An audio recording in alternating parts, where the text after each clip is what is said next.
মাদারীপুর শহরের ঠিক কেন্দ্রে অবস্থিত শকুনি লেক।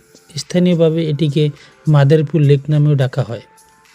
প্রায় ১,০১,১৭২ বর্গমিটার আয়তনের এই বিশাল মানবসৃষ্ট লেকটির দৈর্ঘ্য প্রায় ৪৮৬ মিটার, প্রস্থ প্রায় ১৯৮ মিটার।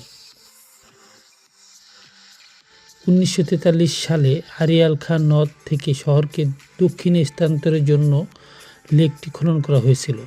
তখন হয়তো কেউ কল্পনা করা হয়নি এই লেকটি একদিন হবে মাদারীপুর সৌন্দর্যের প্রতীক। লেকের চারপাশে রয়েছে হাঁটার পথ, বসার জায়গা, শিশুদের খেলার ব্যবস্থা, আর সন্ধ্যা হলেই এখানে জমে ওঠে মানুষের মেলা।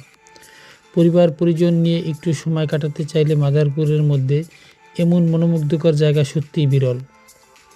শকুনি লেক এটি শুধু একটি লেক নয়, মাদারীপুরবাসীর হৃদয়ের এক টুকরো প্রশান্তির ঠিকানা।